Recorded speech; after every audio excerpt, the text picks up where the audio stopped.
حضور نے اپنا میلاد خود منایا۔ کون ہے جو اس میلاد منانے کو سنت مصطفیٰ ثابت ہو جانے کے بعد انکار کرے؟ حدیث ہے بیہقی شریف، ان کی السنن الکبریٰ، حوالے سنتے آئیے۔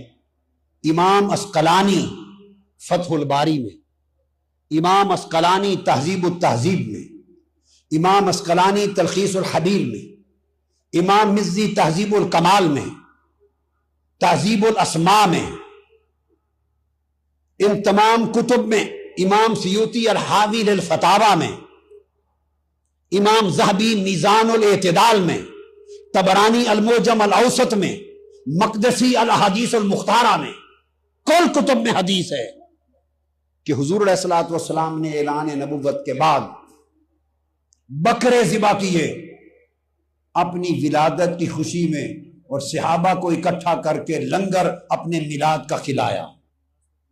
حدیث کے لفظ ہیں ان النبی صلی اللہ علیہ وسلم اقا عن نفسہ بعد النبوہ، بیہقی سنن کبریٰ میں اور مسند بزار میں بھی ہے، اور مجمع الزوائد میں امام حیثمی نے بھی روایت کیا۔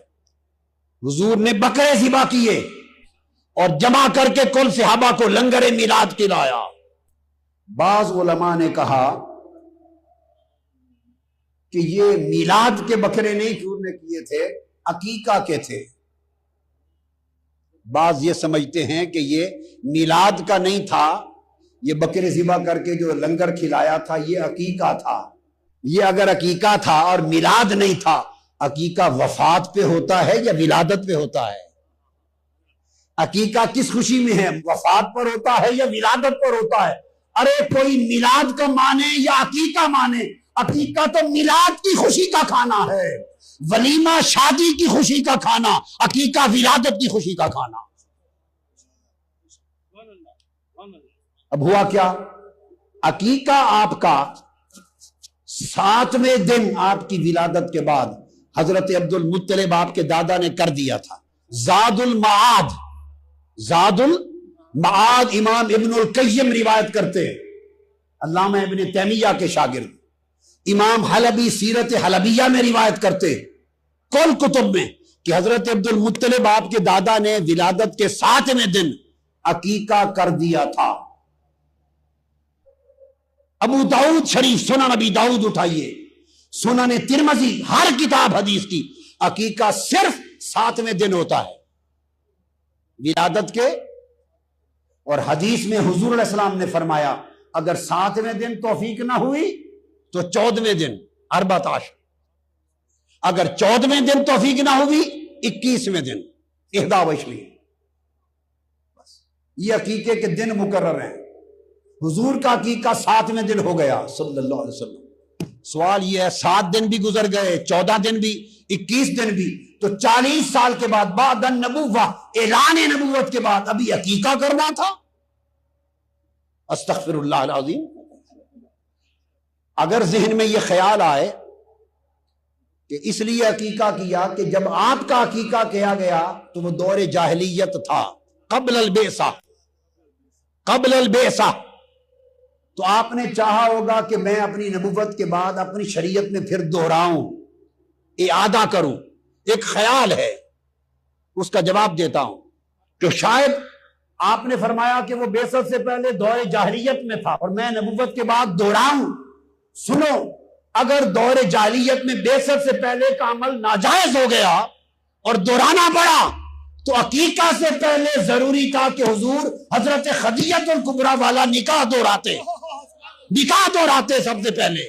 وہ بعثت سے 15 سال پہلے ہوا تھا، حضرت خدیجہ الکبریٰ سے 15 سال پہلے ہوا تھا۔ وہ خدیجہ الکبریٰ کا نکاح جو بعثت سے پہلے تھا، جس سے سیدہ فاطمہ ہوئی، جس سے رقیہ ہوئی، جس سے حضرت زینب ہوئی، جس سے ام کلثوم ہوئی، جس سے ابراہیم ہوئے، قاسم ہوئے، طیب و طاہر، کل اولاد، جب اعلان نبوت کیا وہ نکاح تو دہرایا نہیں، عقیقہ کیوں دہرانے لگے؟ اس نکاح کا تو مہر بھی حضرت ابو طالب نے پے کیا تھا۔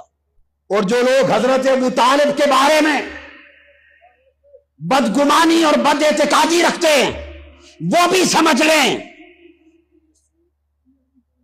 اگر آقا کی بارگاہ میں قبولیت نہ ہوتی تو ان کا مہر اپنے نکاح میں قبول نہ کرتے.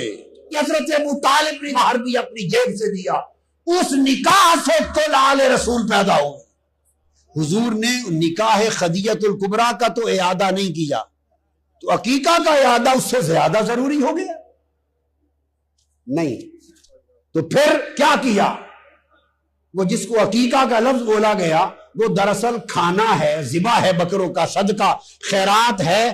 فی فرحۃ المولد ہذہ عقیقہ والولیمہ هذا فی فرحۃ الزواج. یہ دو کھانے ہیں. شادی کی خوشی کا کھانا ولیمہ کہلاتا ہے, ولادت میلاد کی خوشی کا کھانا عقیقہ کہلاتا ہے. تو آقا نے حدیث پاک ہے اعلان نبوت کے بعد کون صحابہ کو جمع کیا اور اپنی شریعت میں, اپنی سنت میں اپنے میلاد کا لنگر کھلا کر قیامت تک میلاد مصطفیٰ منانا سنت بنا دیا.